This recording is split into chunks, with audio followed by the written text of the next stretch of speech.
Wait, hold up. Something's not right here. Wait. Hey! What's good, y'all? My name is Rorvis Paradox, aka Docs Brando, and I'd like to walk you all to another installment of Rorvis Reviews. If you follow me on my Instagram, I told you that I had a surprise, and here it is. Y'all can finally see me now. I have a camera that I'm going to be utilizing to try to create better content for y'all to enjoy seeing my handsome face. So I hope that you enjoy this new upgrade, because we're going to be trying to be using it now going forward. Now for today, I have two great reviews for y'all from projects of this year, 2024. 2024 has been a great year for not just film, but music, in my opinion. So it's great to be able to have two albums to talk about. One of them is somebody that's a friend of the show, someone that's, been a great person in my life and love his work, and just excited to talk about this new project from him. And the next person is somebody that I hope to be have a close relationship with, to be able to pick his brain and hopefully create more content, or just interact with each other, because again, a great artist, great person, creating a great album. So I can't wait to talk to you about these two before you. Without further ado, let's get into it. Now, the first album I'm going to be talking about in today's video is One Handsome Creature by Corbin Stumon. Now, me and Corbin have gone way back. Our friendship is built upon over the years. I've made album covers for him. He's been somebody I try to push to keep striving as a great artist, as a producer, being an excellent craftsman in his work. And it's just been excellent to see him grow and to see him get to this point with his album creation. I think this is one of his best projects that he's put out, probably at least top 3 in my opinion. I think it's just from top to bottom, it's excellent. It goes from not only from production, but his rapping ability as well has really grown and shown in this the tracks that he has put forth. Now, what's really interesting about Corbin is, like I just said, is he's both a rapper and producer. And the rapper side of him, he's repping Kansas, straight out of the Midwest, but the way he's rapping is definitely influenced by East Coast. Highly a fan of Wu-Tang, highly a fan of Doom, people of this nature. Now, he does have some other rappers that he's a fan of, but in my opinion, I think this is his biggest influence, are all coming from the East Coast, and there's nothing wrong with that. And I think it's what makes his rapping very unique. I think he has a way of rapping like a villainous samurai, and what I mean is, with the Wu influence, they call themselves swordsmen.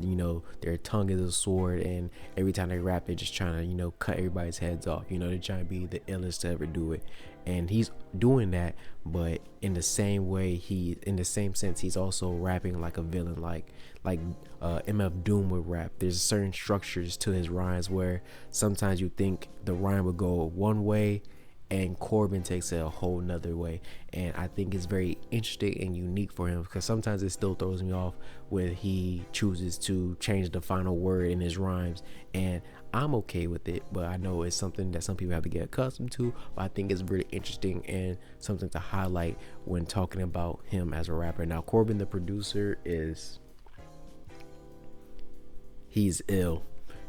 To put it blatantly, he's just ill. This is, again, the MF Doom influence shows up.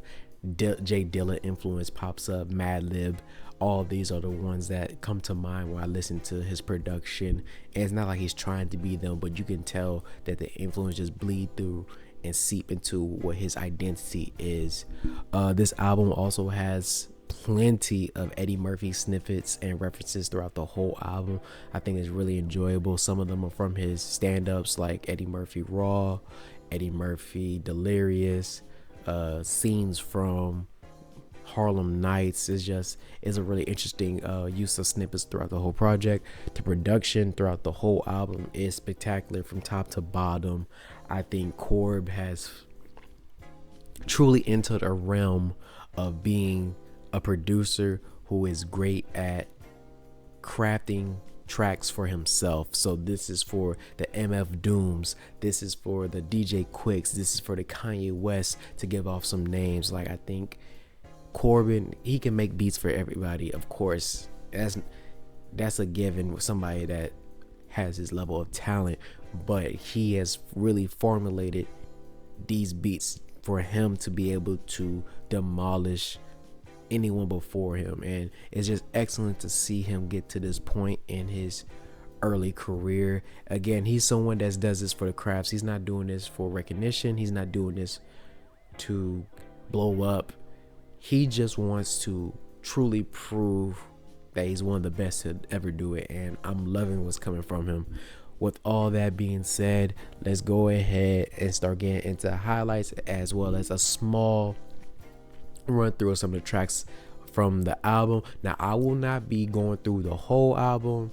This is just like my favorite tracks from the project. So to start off, I love the intro. The intro is so eerie and elegant. It's just a great way to start off this album.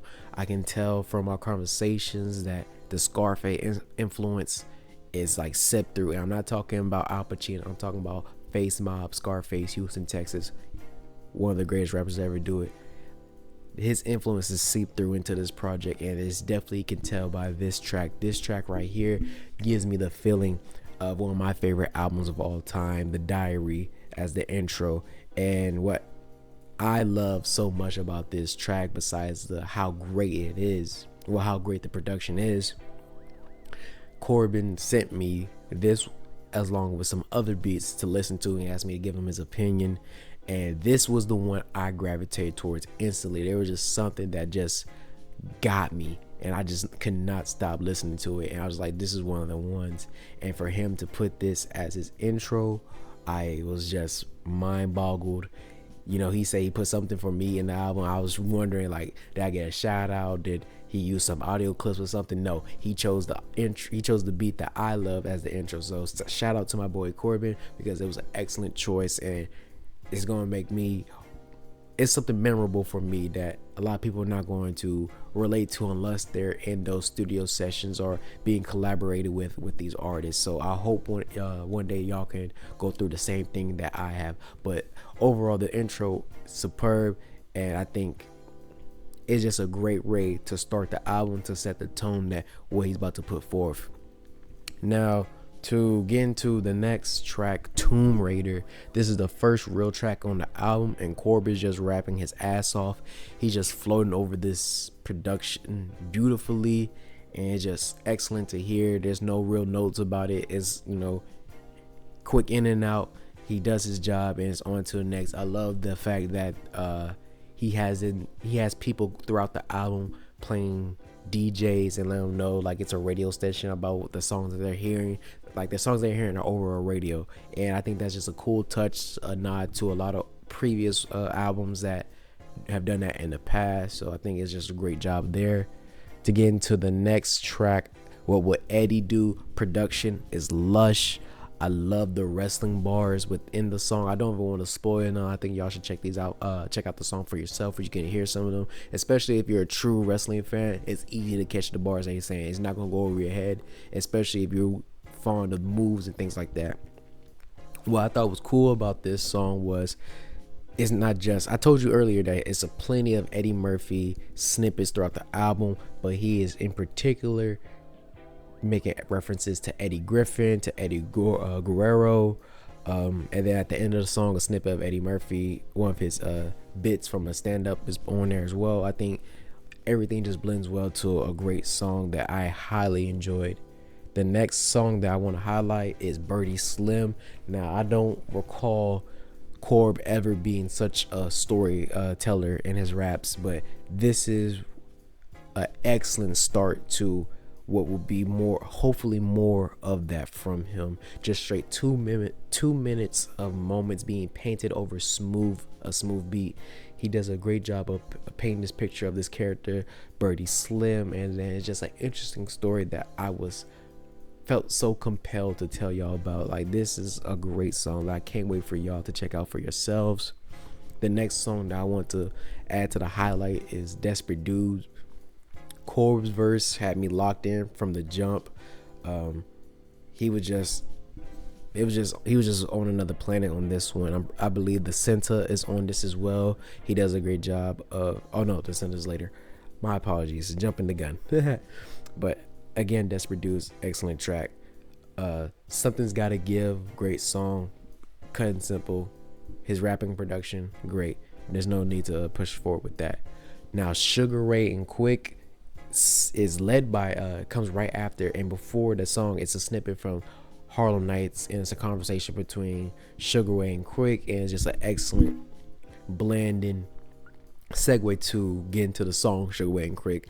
And the production felt like it was trying to be a throwback, but in all the right ways. It was trying to feel a little bit older to go along with what the film was about and things of that nature. Because if you see Harlem Nights, you know it's about that old school player bootlegging type of shit, and it was really cool, and you could tell he was trying to strive for that aesthetic.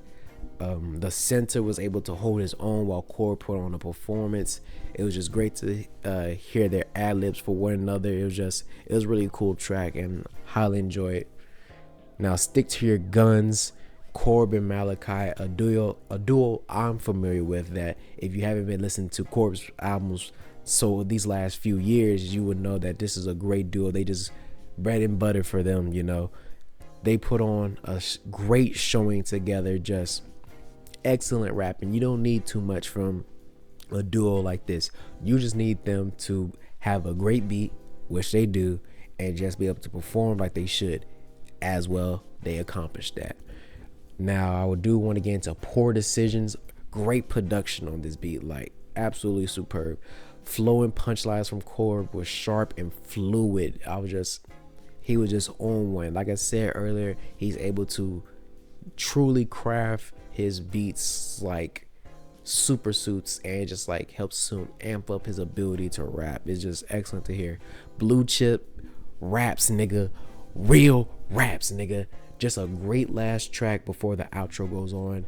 He just doing his damn Doug Dizzle. I like to compare this to the self-titled track on Scarface's The Diary, where he ain't really trying to put no hook or nothing. It's just, he's gonna rap this whole time, and that's gonna be the song.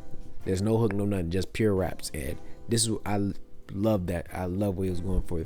The outro, no notes, just a bow on a great album, a great way to close it fully. The chapter in this book, to close the page on this, the last page of this book, just close it right here, just right here. That's how you end the album.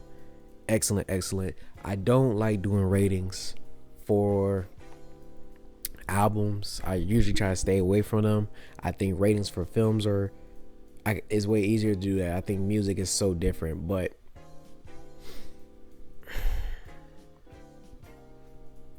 no, I'm sticking to my guns. I can't rate this. I still need more time with it, and I still think I can't put numbers on this. This is just a great album in my opinion. Highly recommend. Check out the boy Corbin Stumon. Appreciate the man for making the music for the show. So go give him some love, because if you think the music for the show is good, I'm telling you, the production for his albums are even better. Now, the next album that I want to talk about is Good Time by Israel Jones. Now, what's interesting about Israel Jones is a few months ago, I was lucky enough to be part of somewhat of a listening section from Israel Jones and the Karma Collective. Shout out to my girl Juno for inviting me. So for this virtual experience where we got to not only learn about him and his artistry, his background, his lore basically, and hear some songs that he's done, and possibly that we're going to be on this album.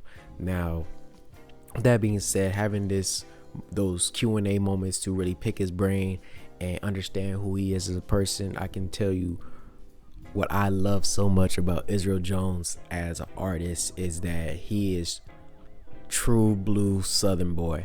Like, this man is from Gainesville, Florida.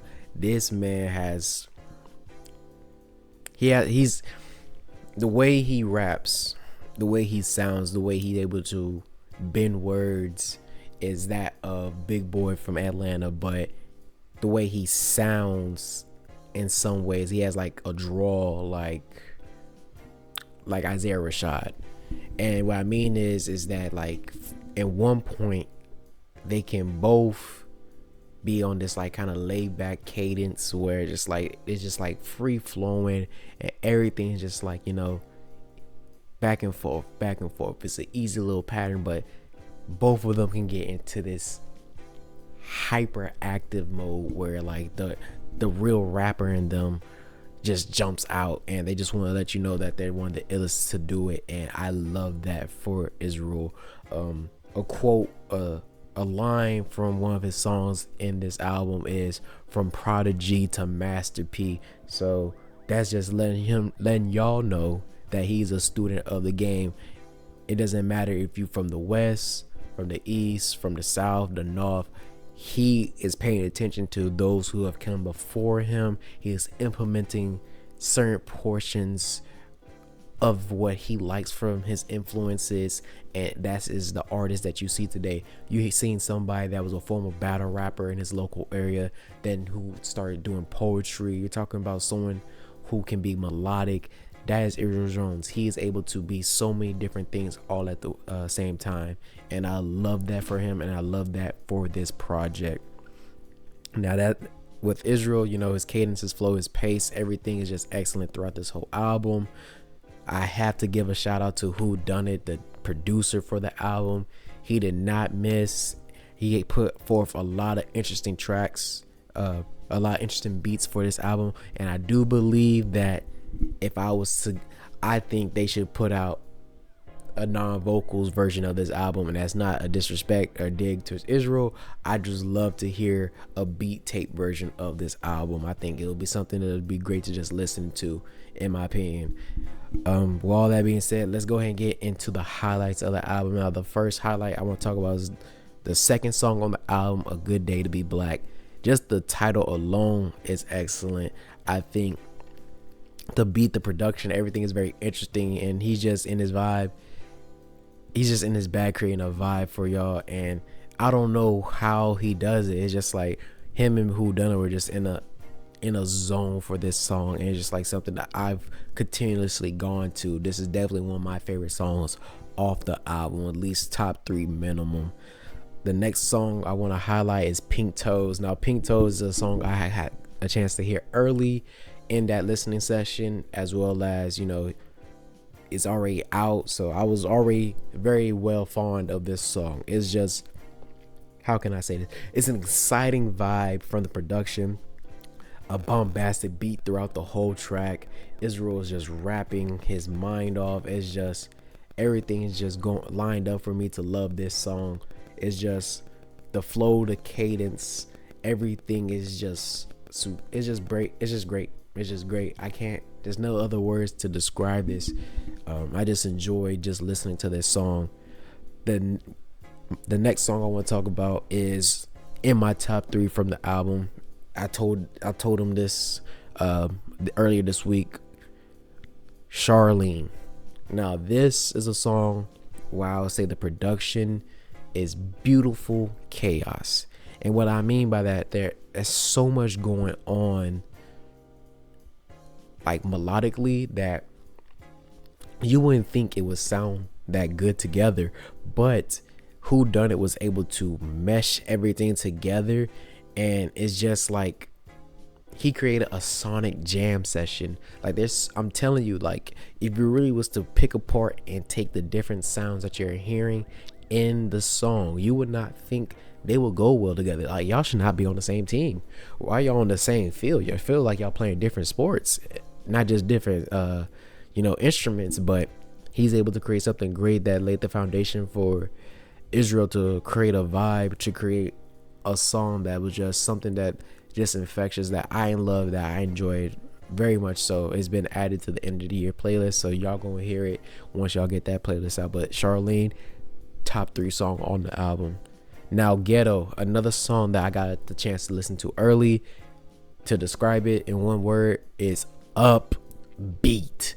Like Israel is just flowing over the whole song like water. The hook is sick. Everything is just on fire.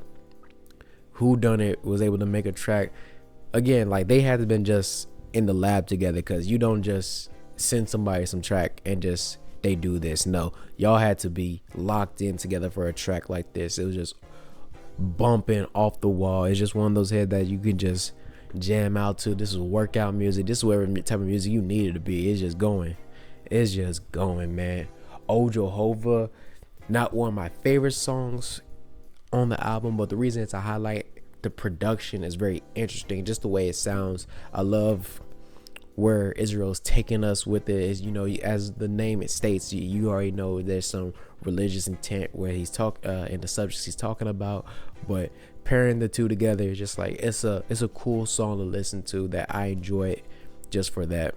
Now the next real highlight, the isms, the flow, the hook, is just locked in. Israel's just in his bag. Like what I love most about most southern rappers is that their flow is impeccable. Like some people talk about Big E flow, some people talking about some Big L flow. If they from the South, they flow is just untouchable, and Israel gets into his bag on this one for sure. Who Done It was able to make beautiful and hypnotic production on this one. Like I don't know what it is, like, but that damn flute is either a flute or some type of woodwind instrument that is playing in there, and I'm just like shoot, I am like I'm floating through the air. I'm going wherever that music's going. And then the climatic end to the song, like it puts a stamp on that song. It doesn't just end, it ends dramatically. Love it. The next track, Joy, again a single, a song that I've gotten to hear before. It just, what I love about it is the unique beat. It just feels both gorgeous and infectious. You hear and truly start feeling better about whatever going on in your life. I think the hook is great. I think the rapping is superb. So much positivity just emitting from this song that it just correlates to what the title is like. And it's not just like any type of joy. I think he, throughout this whole album, he's such a forward-facing black man where he's just trying to put black people in the forefront. He's trying to like black excellence, just black creativity, black joy, and that's what we can tell. It's like it's not just a regular type like happy-go-lucky song. Like it's not like Pharrell Williams' happy song. That shit right there, nah. This right here, you know, this is a different type of joy, type of positive energy that he's trying to bring forth, and I love it. I think it's just a great song. The next song that I want to be talking about is Get Braun on the Phone. And if I said the Ghetto was upbeat, this right here is really upbeat. Like just nothing but high energy production that's matching the off the wall raps coming from Israel. He's getting in his braggadocio rhymes bag right here, so it's just like he talking his shit and you can't tell him nothing. Like he said, you talking about on here talking about, tell God I need a feature. Who? Jesus Daddy? That's who you need a feature from? For hey, he was all on one off that one. He was off a bean, and there's nothing else to say. He was gone. He was just gone. Exhibit 1, I'm not sure about this one, about the name title, pardon me, but pure raps, point blank, pure raps. A great beat that just sets the table for Israel to do his thing. Hook is good. That nigga said, nigga, fuck the underground, you need to win a Grammy. Like that's the type of shit that will stick to you, just stick to your ribs. There's just something about that, you know, something about him trying to build his grind, but he's saying that I have to get to that line. Like I gotta be one of the ones for I can feed the family, for I can provide, for I can, you know, really do the stuff I want to do. And just something that just, you know, it definitely hits home for me. I understand where he's coming from. And then the song ending with a Nas snippet talking about, you know, taking rap seriously. And you could tell by this track, and as well as the other tracks on this album, that Israel takes rap seriously. He's not playing around. This is just a hobby for him. He's really trying to make this a career, and what a song to really solidify what he's trying to go for. Now the last song on the album, Shangri-La.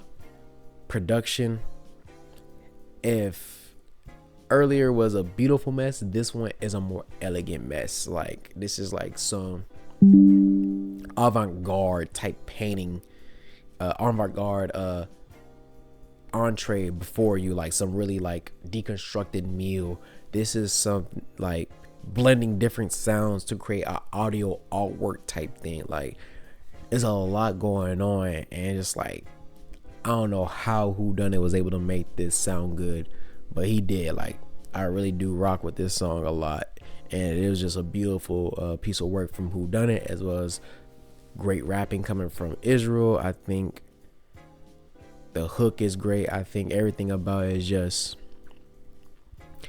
it's just closure in a song.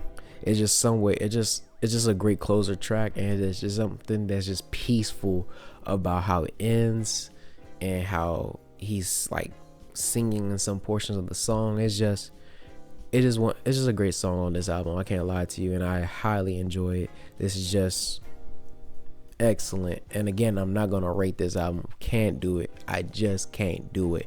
But I will tell you that I enjoyed this song. I enjoyed this album each time I listen to it. So if that's not enough to get you enticed to listen to it, I don't know what would be. Now, the reason I chose these two albums is it's about time that I talked about people on the come up, people who have been doing their thing and want to use my platform, even though it's small, to still give them some limelight that they deserve, and when just to give them the chance to widen their audience. You know, I want y'all to check these artists out, because they're really cool folks who put in a lot of effort. It's not like people that you may know who say they dabble in music and they never give it their full energy. These two put so much blood, sweat, and tear in these projects, into these albums in particular for this year, and I'm just highly fond of them. You know, I believe they're going to be on my end of the year list, so be in tune for December when that does drop. But these gentlemen did a great job for this year. You know, came out around the same day, so it was very interesting for these two to drop last week, and everything was just, I had a lot of homework to do, and I listened to both of these albums multiple times, even before recording this right now, and I'm happy to say that they meet the criteria. So please check these albums out by these two great artists. I'll drop their names and links to the albums below. This has been Rorvis Reviews. I am Dox Brando, aka Rorvis Paradox, and I hope to hear from y'all soon. Like, comment, subscribe. Make sure y'all passing this type of content along, for we can help the channel grow. The goal is still 500 subscribers, and if you ain't helping, you're hurting. Come on now, help your boy get the pockets big before we make the platform big. You dig? Hey, y'all have a good one. Peace.